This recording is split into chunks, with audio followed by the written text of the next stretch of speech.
this study was conducted when I was a postdoctoral researcher with the Knowledge Translation Program at St. Michael's Hospital under Dr. Andrea Trico, and with the Cochrane Hypertension Group which is part of the Therapeutics Initiative under Dr. Jim Wright. So I just wanted to acknowledge their supervision and thanks to them, and also to our amazing steering committee, who I'll introduce to you in a minute. But if you get a chance and you use X, formerly known as Twitter, please tweet us this presentation at Carole_Lunny. We want people to know about this tool as much as possible.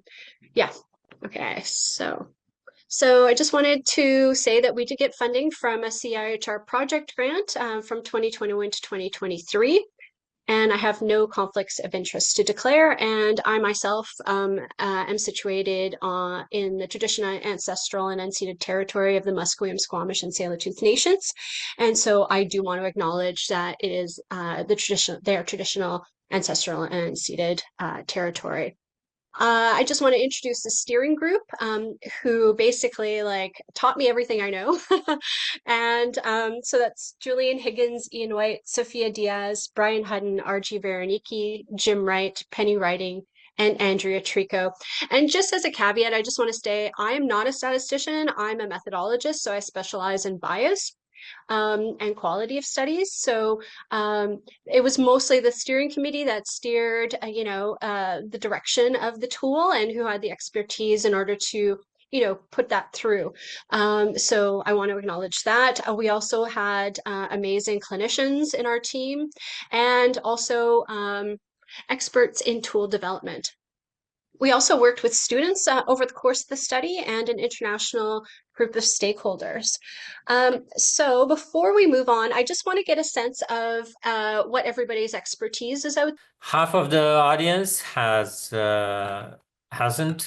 produced a network meta-analysis, and then the rest, as you can see, they're divided between less than one per year, one or two per year, and we have a small minority, 4 people today, who have done 5 or more per year. Okay, so I'll just launch into our presentation now, but I just wanted to give you an orientation that I'll be going into, the structure, why it's important to assess biases, what the structure of the tool is, and then I'll go into, I'll show you all the items, and then I'll pick 4 items that we use as kind of examples. We'll use our example NMA as well. And then in the end, I'll talk about how to make an overall risk of bias judgment from this ROB NMA tool. So why is it important to assess NMAs for biases? So obviously, without a risk of bias tool for NMAs, knowledge users won't be able to tell whether a single NMA is at low risk of bias. As well, if you're doing an HTA assessment and you need multiple reviews, we often see now that multiple NMAs are published on the same topic. So without this NMA tool, it's going to be impossible to assess the risk of bias of these NMAs. So we see that an example of this on the right in a study where the authors found 28 NMAs on the treatments for rheumatoid arthritis, and they all had different results that were conflicting. And some of them weren't conflicting, but with 28, you can see that there was probably a large variability. And then if an NMA is at risk of bias and inappropriate methods are used, the validity of the findings can impact on, treatment and care. So that's definitely not wanted. So we had objectives about when we were doing the tool, and so we had 2 sort of broad aims. First of all, to develop a tool to assess risk of bias in the results and conclusions of NMAs. And we also wanted to develop guidance to accompany the tool. So our methods, I just want to let you know that this study took us 4 years to do. I mean, next year is the 5th year, and so we're going to be publishing it, and then we'll have to do a lot of training and, get our website up and, get it out there to the public, do a lot of dissemination. But yeah, it was a long time. And these types of studies where we do, rigorous methodology, It does take a long time. We did use methodology that was published by Penny Whiting around how to develop risk of bias tools. So she suggests, and we kind of followed those methods, to do a methodological review to identify any items that were out there in the literature previously through other tools. I mean, one of the like really amazing tools out there that came out very early was the eSpore tool. And so we did, use some of those items to get ideas about how to structure our tool, what to add to the tool. After that, we conducted a survey with knowledge users and decision makers to see what type of tool that they preferred. And then we conducted, after we got all our items together, we conducted a survey with experts, a Delphi survey, about which items they would select to include in the tool. Then we did pilot testing of the draft tool that we put together based on our Delphi survey and the expertise in the steering group. And then we tested to see if we needed to reword any items, if there was items that had, say, for example, low agreement that we needed to somehow tweak or change. And so that was what we did. And so we did actually publish the first two of our methods. So we did publish the methodological review in BMJ Open, and we also published our knowledge user survey. And you can ask me for those if you're interested. So, when we're reading a study, there's a lot of confusion around what authors mean when they say they're assessing the quality of a study. So, do they mean do they mean reporting quality, which is how well described are the methods and findings? Do they mean methodological quality, about how well conducted the research is? Or do they mean risk of bias? Basically, is do study limitations bias the methods and the findings? So for our tool, we really concentrated on that last risk of bias assessment. So we sought to measure bias specifically. So other tools tend to add other different types of measures of quality into their tools. So they might add, imprecision or methodological quality or even some reporting quality. But we really just tried to, narrow it down to risk of bias. So here, bias refers to systemic error, meaning that multiple replications of the same study would reach the wrong answer on average. So bias shouldn't be confused with imprecision. So imprecision is random error. So this is random error is multiple replications of the same study produce different effect estimates because of sampling variation. So this is different than systemic error, which is the focus of bias. So what do we mean by imprecision? So imprecision refers to, so for example, each time you take a sample and you measure it, you'll get a natural variation in the true values for the whole population. But if you have a smaller sample that's not representative, there'll be more variability. And then that variability, that imprecision is reflected in wide confidence intervals, for example. So bias is also not the same as quality of study conduct. So, for example, here you can have a very well conducted study, but it could be at risk of bias. For example, in studies where blinding is impossible. So, for example, like in a surgical trial where the surgeon can't be blinded, you know what I mean? So, and then similarly, not all methodological flaws are relevant to bias. So, for example, a quality of conduct tool might say you need to perform a sample size calculation prior to the actual, running of the study, or you have to obtain ethical approval, but these methods of conduct are unlikely to bias study results. And then bias finally is not the same as reporting quality. So, even if something isn't described fully in the manuscript that's published, it doesn't mean that it wasn't done properly. So studies may have been really rigorously done, and however, they, for example, may not be reported in the paper. Oh, so I also forgot to say that please put your questions in the chat as you think of them. And I think Chiprian will collate them as I'm doing the presentation. And then we'll take questions at the end. So yeah, please put them in the chat. So what type of tool have we developed? So we aim to develop a tool that's intended to supplement an assessment of the bias in the underlying evidence review, and that is ideally a systematic review. So that means, I'll go into that, but basically means that you'll have to use Robus or MSTAR2 first. And as systematic reviews with NMAs, so the reason behind that is because, there's a lot of overlap between, how to do a systematic review with pairwise meta-analysis. And so we didn't want to kind of, reinvent the wheel when Robust was, very, within the past 5 years, developed, maybe a little bit longer, actually 7. We did use a domain-based tool, so it's a structure with signaling statements. So this is actually opposed to a lot of tools have signaling questions, but we found that signaling statements were they were easier to understand. So we did test both. And then finally, we wanted to do a tool that encompass all study designs, not just RCTs, so all observational studies such as cohort studies.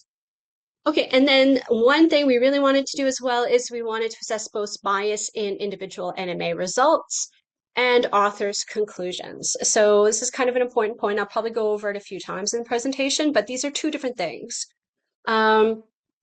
So network meta-analysis of effect estimates for primary studies can result in overestimation or underestimation of the effects of a specific intervention. And this is also true for network meta-analysis, but this example that I give, it's by Chimani et al., where they had 32 networks in a meta-epidemiology study.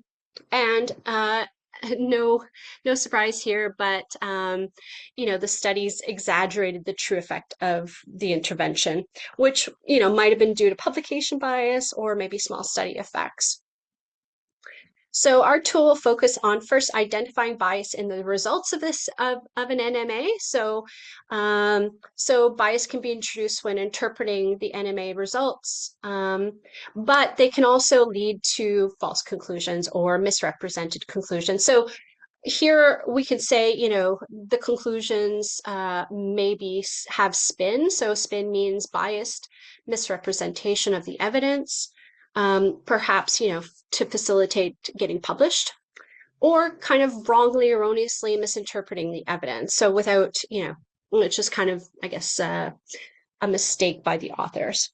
So ideally what you want to do is you want to have a well-conducted review that draws conclusions that are appropriate to the included evidence, and therefore can be free of bias, even when, say, for example, the NMA has bias or the primary studies in the NMA have bias. So that would be such, where you say, okay, so we understand all our limitations of our systematic review, and here they are.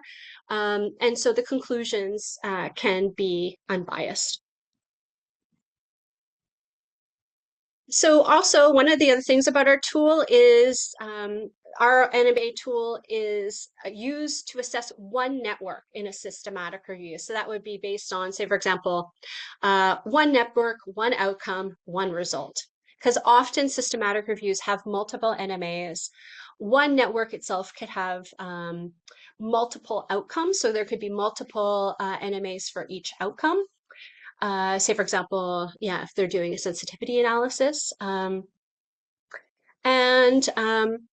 There could be, there could be also like study-specific assessments. So just to make that very clear, that assessing a specific network result is taken because biases in the study could act unequally and both across study levels. So basically, we only want to work on one network. Okay, so I realize that there's so many tools out there, to assess systematic reviews and NMAs. So where does our tool fit in here? So I'll go over this really quickly, just in the, because of time. But so here, there's two broad groups. So there's tools that authors use when they're actually doing an NMA themselves. So the NMA authors, what tools can they use? And then there's on the right, there's tools that external assessors, so people who are reading, the NMA could use. Okay, so basically authors of NMAs, could use, for example, the risk of bias tool to assess the primary studies. And then when the whole NMA is done, they could use Prisma, for example, to see if they reported everything in their publication, thoroughly, comprehensively. And then in the end, once it's published, then external people, people that have never, weren't authors, could take a look at their NMA and assess the systematic review using Robus, and then the NMA portion of the systematic review using our new tool, Rob NMA.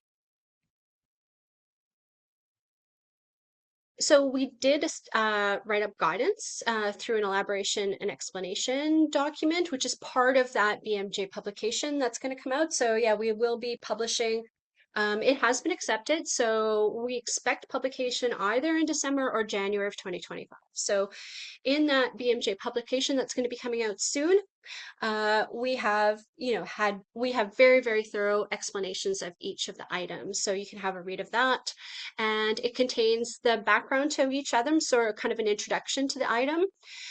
We also explain the mechanism of potential bias for each item, and this hasn't been done in any tool so far, but we felt it was very important to be very clear about what the mechanism of bias was, and then, very clear guidance of how to assess each item based on, whether the statement was true, false, probably false, or no information.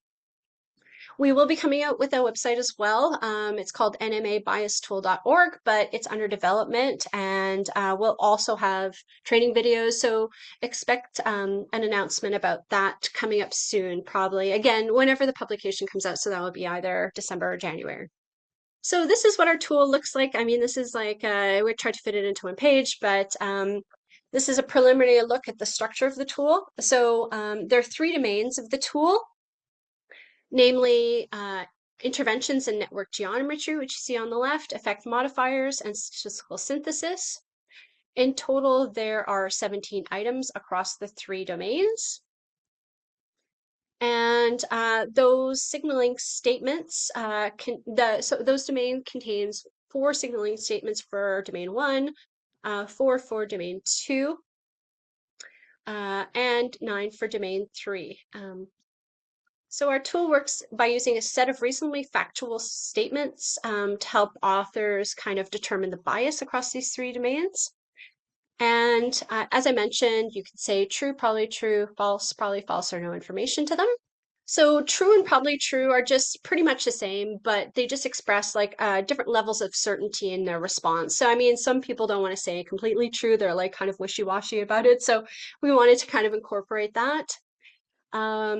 Whereas no information really should be used quite sparingly and only when it's pretty much impossible to make a yes or no judgment. So we also like really want people to, extract the quote and the rationale for why they made this true or false statement, pretty much. Especially at the beginning when the tool comes out, because other authors will be able to just look at the quote and see if they agree or disagree very easily if there's a quote attached to it. So once all the signaling statements are answered, then it leads the assessors towards a domain level risk of bias judgment, so which is on the right here, which could be low risk, some concerns, or high risk. And the some concerns judgment replaces what was previously called unclear risk from tools like Robus.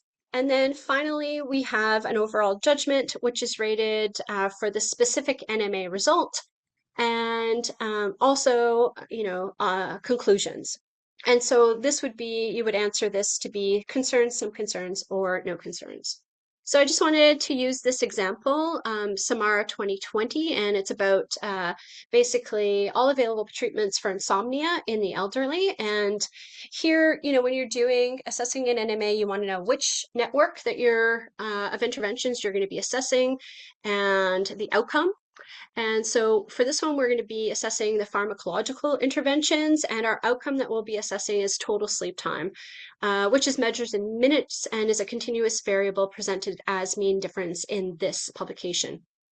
For that outcome, there was 43 RCTs. Yeah, okay. So I just gave a brief introduction to each of the items. As I said, I won't have time to go into all the items, but I will be able to go into just 2 for domain 1, 1 for domain 2, which is for domain 2, that'll be enough. And then for domain 3, I have time for 1. As I said, I can go into this more in depth in a later workshop. So for domain one, there's 4 items. All interventions and their comparators included in the NMA are reasonable alternatives for the whole target population. 1.2 is no interventions were inappropriately excluded from the network. 1.3 is interventions were appropriately grouped into nodes in the network. And then all compared interventions were connected through a suitable chain of within study comparisons. So the 2 items that I'll be just going more in depth on are item 1.2 and 1.3.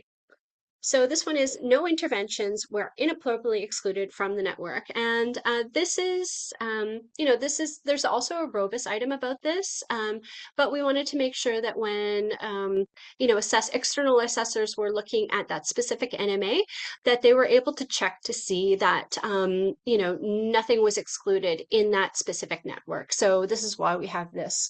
So to ensure transparency and completeness of reporting, NMA authors should make it very clear what interventions are eligible for inclusion in the NMA and their rationale for this choice. So it's important to examine the rationale for the exclusions, if there are exclusions, and to determine whether they're actually justified. So in order to do that, we do need a list of excluded studies, ideally, and they should be grouped by different interventions, different primary outcomes within the network. Otherwise, it's going to be very hard for somebody like ourselves to go in and actually figure that out. So in terms of bias, empirical research has shown that exclusion of an intervention, either an active intervention or comparator from a network, can have important impacts on effect estimates of effects in an NMA, and therefore they can bias results. So a primary concern here is that the interventions may be excluded based on their predicted or known effects on the results of the NMA.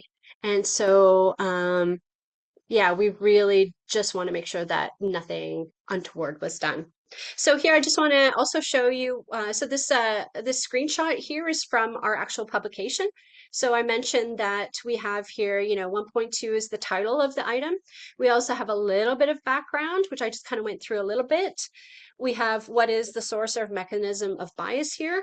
And then we also go through how to assess the item. So we actually give you prescribed, so answer true if no interventions were excluded, answer probably true if interventions were excluded with clear justification. So we go through all the actual answers.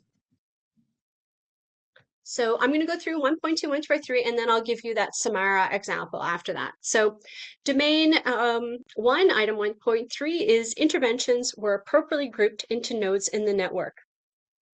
So grouping of interventions into nodes is often required in an NMA, but I mean, a lot of times it isn't. Sometimes there's just like, the interventions, the drugs, for example, the pharmacological drugs, and they're not grouped at all. But for example, grouping can happen. Say, for example, if there's different doses, so you might want to group them by doses. So anyway, this grouping applies similarly so you can also have grouping of control interventions in network. So for example, you can also have grouping of placebo, no treatment, control, or usual care.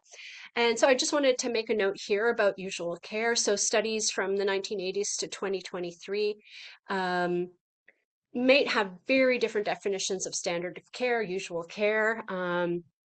And so you want to make sure that you just don't lump things together, like authors just don't lump things together haphazardly. You want to really make sure, that all those interventions are very similar.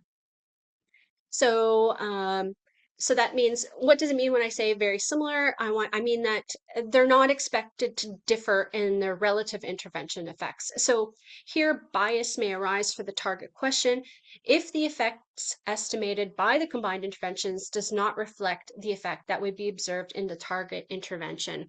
So we want to make sure that everything is apples and apples and oranges and oranges. So here we see the network from the Samara 2020 paper. And here, they didn't actually do any grouping. So there's no doses, there's no nothing here. So that actually might be a limitation of this network meta-analysis. We'd have to really go back into the paper and see if, say, for example, melatonin has different doses, because that might actually affect the network and bias results. But in general, like they've just put the interventions together, they haven't done any grouping, so it might actually be appropriate. We do need clinical expertise in order to make these judgments. I'm not a clinician myself, so I would have to, ideally consult with a clinician who is familiar with these interventions. And then for item 1.2, no inappropriate exclusions. So here they identified in total for the whole network, it was 53 RCTs. For this particular outcome, it was 43 RCTs. They did show a flow chart, which did, you should count them all, make sure that they haven't actually, miscounted or missed any studies. And they have details of all the included studies in an appendix. However, that doesn't really help us because we can't know for certain whether they've actually excluded studies inappropriately here. So, you know, it's really, you could say no information, but as I said, we probably would err towards, an actual, yes, true or false statement. So I put probably true, um, just because they did, that they did identify quite a few studies and yeah, and it's probably okay. But as I said, all these judgments are very subjective. And as long as you have a really strong rationale for why you've made your decision, then you're able to back that up. Okay. So here, domain two is all about effect modifiers. So it's about basically, was the transitivity assumption met or was it not met? So the transitivity assumption is comparable to the homogeneity assumption in pairwise meta-analysis. So for the transitivity assumption to hold. And a lot of people say incoherence or consistency as well, because they're all part of the same, assessment. Um, whereas transitivity is just about sort of more the clinical aspect and looking at it clinically, it's a more subjective assessment. The tests for inconsistencies are more statistical, so they have more sort of hardcore, but both go hand in hand and you have to assess both. So for the transitivity assumption, hold the distribution of effect modifiers across comparisons must be balanced. So here we want to remember that in an NMA, you're not concerned with the studies. So in a pairwise meta-analysis, every study is basically pairwise unless it's a multi-arm study, but basically you're looking at the comparisons. So every study is a comparison of two things, say treatment A with placebo. When in NMA, we have to just look at those comparisons, right? So in our network that we saw, one of them was aspirin and placebo. So we want to look at each of those comparisons to make sure that, for example, outcome definitions and time points, participant characteristics, study characteristics, all of those must be balanced for every single comparison. So we want to check every comparison as you're going along. So I'm going to go over item 2.2 here, but basically you want to check these same sort of things for study characteristics as well as outcome definitions and time points. So here for participant characteristics, we want to make sure that if it is an effect modifier, so in general, age is generally an effect modifier in almost every sort of drug study there is out there. And so we want to check that age is not an effect modifier. So, and that across all those comparisons, that age is going to be similar. So, if there is an imbalance in the distribution of effect modifiers between different types of direct comparisons, the NMA can be biased. So in this item, we're concerned about whether there are systemic differences as known or suspected effect modifying participant characteristics across the different direct comparison made by those studies in the network. So I just wanted to go over effect modification just real quick, and I'm glad I did because 50% of people had not authored an NMA. So here it's I got this from a paper which is by Janssen down below, which was actually done in 2013, but it actually has a really great graph that kind of explains it very well. So here we have three different cases where effect modification are balanced or imbalanced across the comparison. So here it's like a normal NMA. So each of those lines, is the effect estimate, and then the line across is the confidence interval. And here we have 4 trials comparing treatments B relative to treatment A. in patients with either severe or moderate and or severe disease. So we want to make sure that disease severity, either severe or moderate disease, is comparable across all the comparisons. So in example A on the left, there was no difference in the effect modifier disease severity across these 4 studies. In example B, we have extreme differences across this effect modifier. And then in example C, it's like, less extreme. It's kind of moderate differences in distribution across the studies.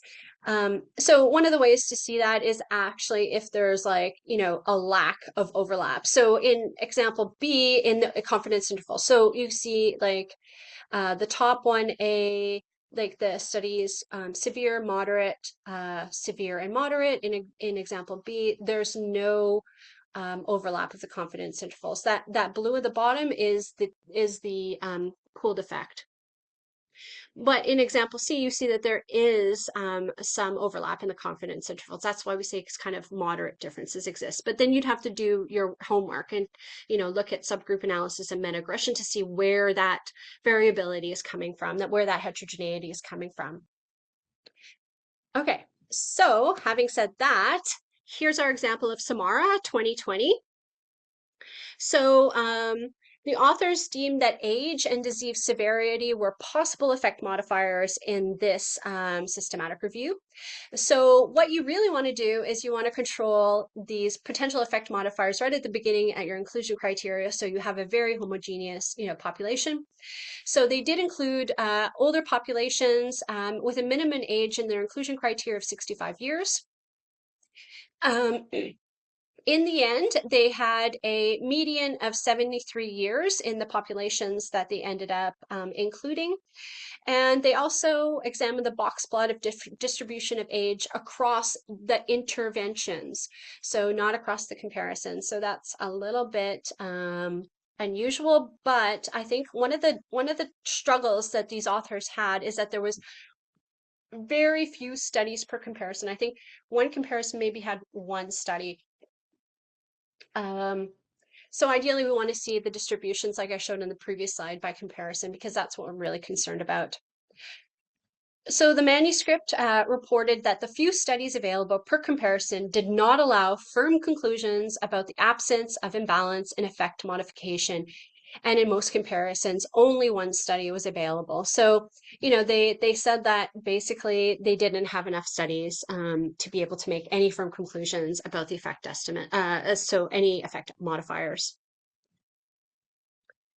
So here, so how are we going to actually answer this item 2.2 in the Rob NMA tool? So Samara 2020, they had an older population that they included. So it was, they had between, 70 and 85 was the age range that that they found.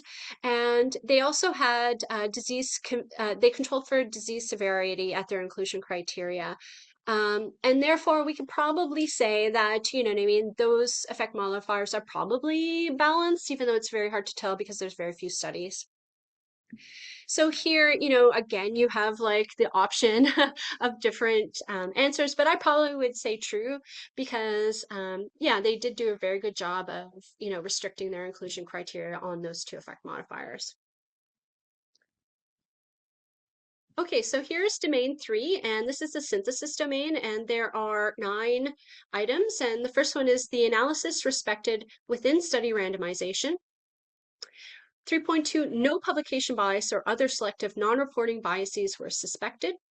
Item 3.3, all predefined analyses, so this is about the protocol, and only those analyses that were in the protocol were reported, or if there was any changes, then they did explain those changes, or departures were explained. Item 3.4 is looking at biases in primary studies and whether those results of that assessment of risk of bias of the primary studies, was it addressed in the synthesis? Item 3.5, appropriate methods were used to handle multi-arm studies. And so, for multi-arm studies, a lot of this is now pre-programmed into the new, say STATA or R or, WinBugs programs. But if you're looking at an older NMA, there's NMAs from 1980s and 1990s. Those methods may not have been incorporated. So you really have to do your due diligence to make sure that those other studies use the appropriate methods. So that's why we included that one. That's the same for item 3.1 as well. So most, NMAs like that are recent, of course they're going to, respect the within study randomization. But as I said, we have encountered older studies and even more recent studies that have used the wrong methods and actually did not do the right thing by, respecting the within study randomization, which is just part of doing an NMA these days. Okay, item 3.6 is appropriate assumptions were made about homogeneity or heterogeneity of effects across the comparisons.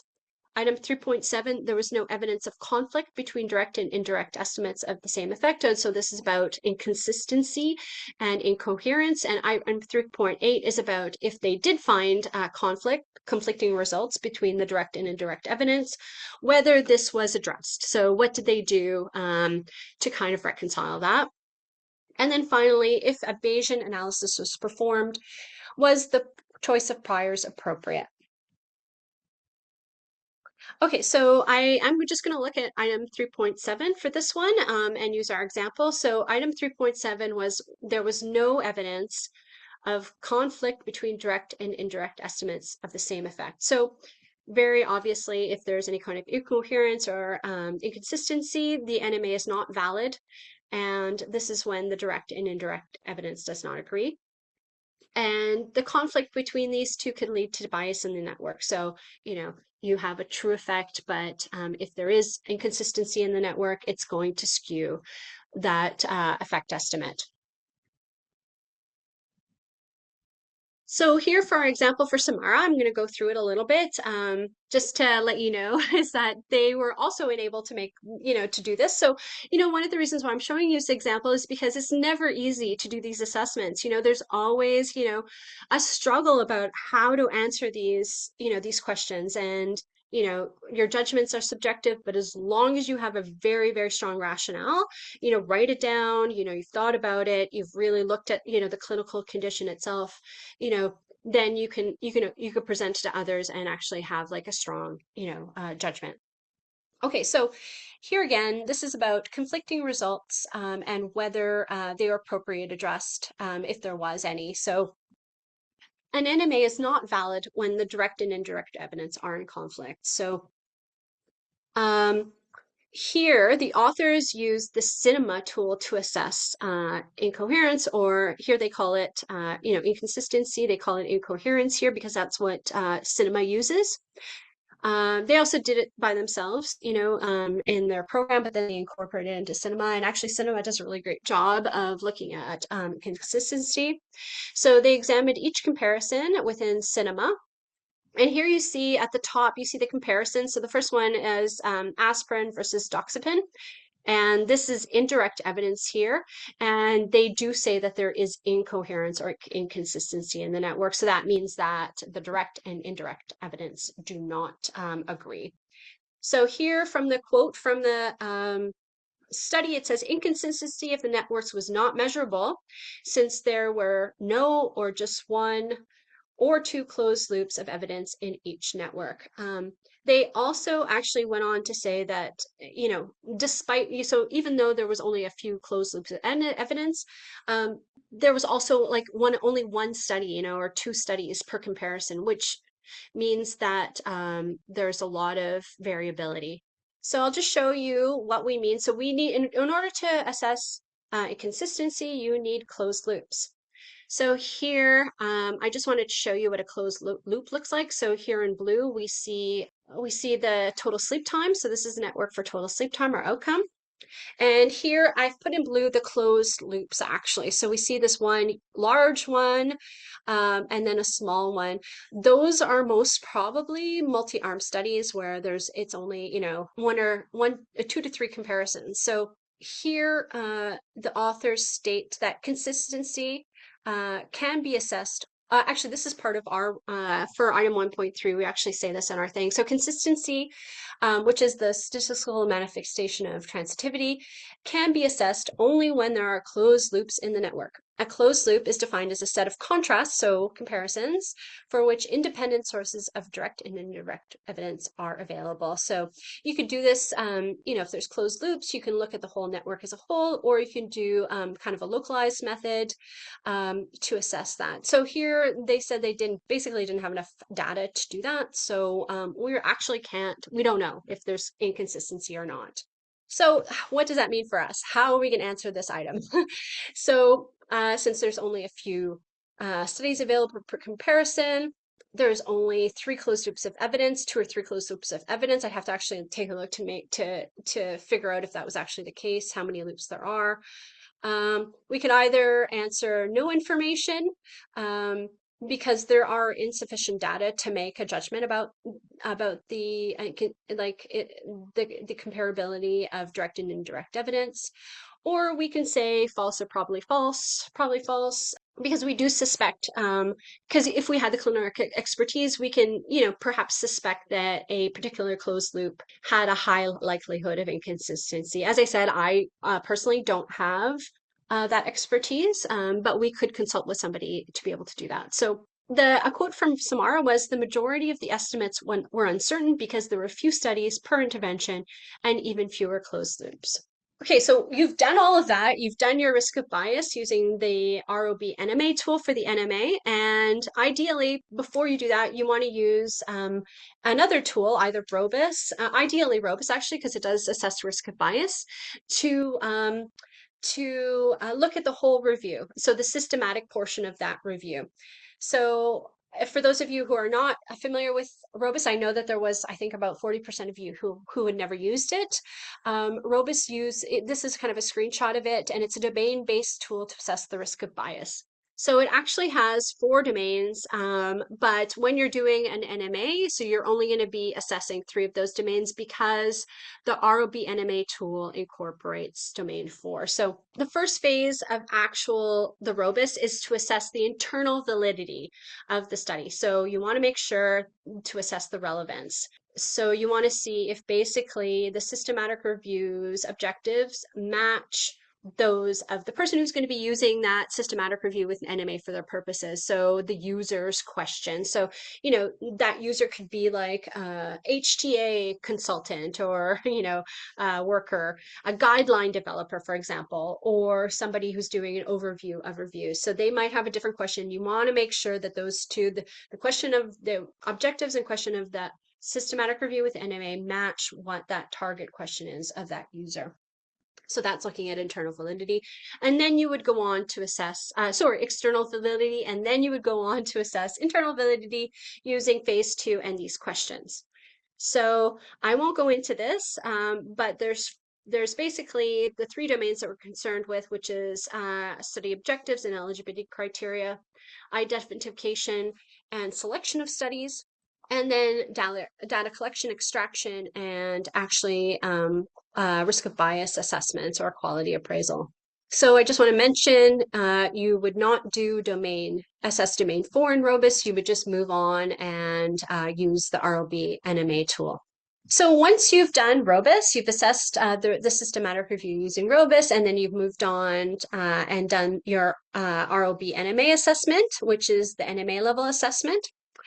You would combine all of these into one. So when merging a Robus assessment with an NMA assessment, so the user, the assessor, the external assessor will have to consider those domains in Robus to those overall domain level judgments in Robus. So after having answered those domain level judgments with either high, low, or unclear risk, then you would move on to ROB NMA, which you would say it's either low, high, or some concerns.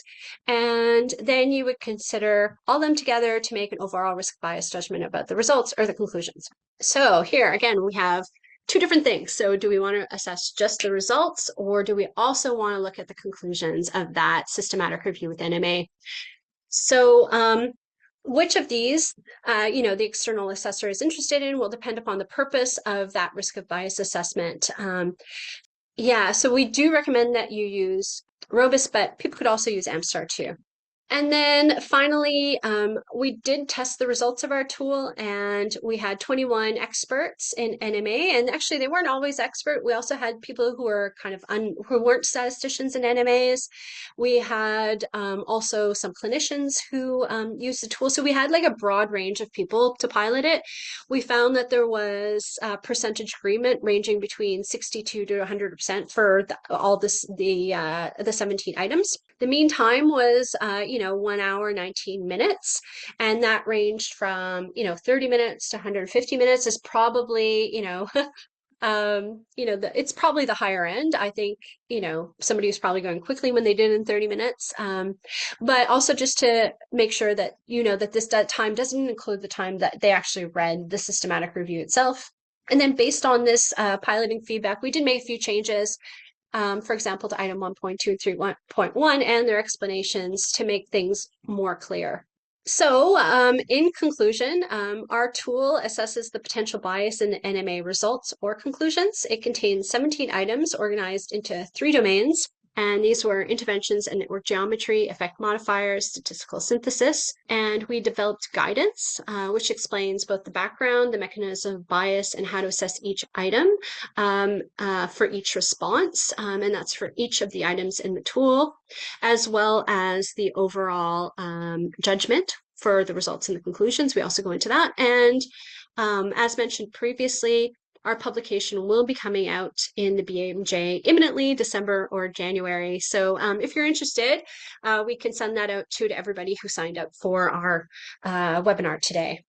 So thank you very much. And if you have any questions, again, you can reach out to the TI or you can email me at Carole_Lunny at ubc.ca. And I also wanted to just again acknowledge our amazing steering committee of Julian Higgins, Ian White, Sophia Diaz, Andrea Trico, Brian Hutton, RG Veronique, Jim Wright, and Penny Whiting.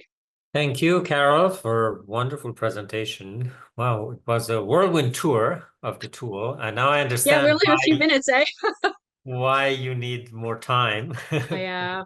Thank you again. There are a few questions in the chat. So first one says, thanks, that's very helpful. Question regarding the website nmabiastool.org.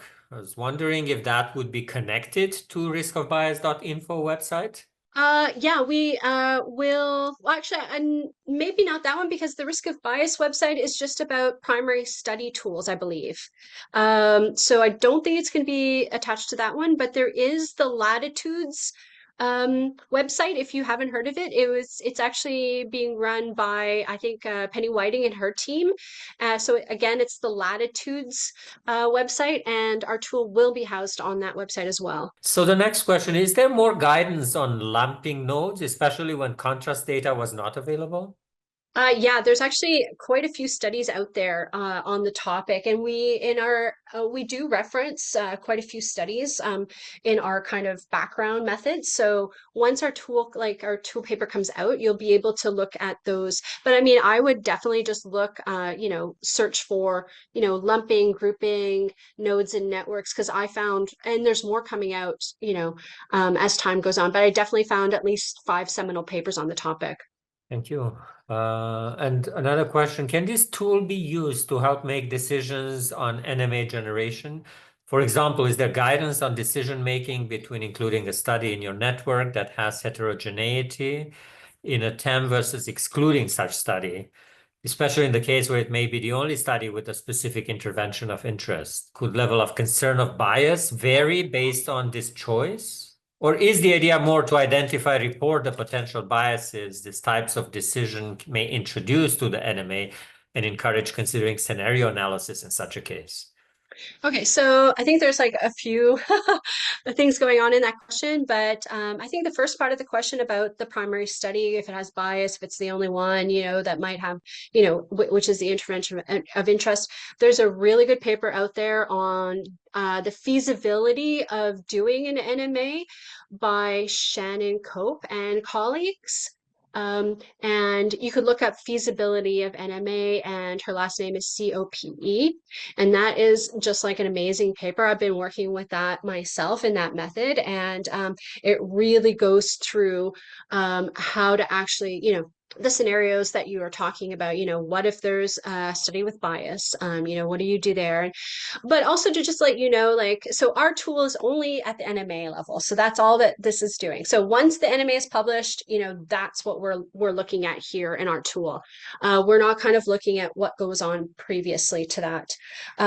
But there's definitely methods. So whatever, I mean, not whatever, but I mean, almost any limitation of your NMA these days, there's either a clinical, well, probably a statistical solution. They can be quite complicated, but there's ways to either stratify or adjust, or different models that have different that incorporate different limitations. So for example, if you have studies in a certain comparison that are high risk of bias, there are methods to incorporate bias adjustment methods these days. So I would definitely encourage you to go look for those. Thank you again for a very insightful presentation. Thank you. A lot of work is obviously gone into this. And this is our last Meta Speaker Series webinar for the year. We are working on next year's schedule. If any of you have any ideas of either topics or speakers that you would like to see in this series, please email us. We will consider that for sure.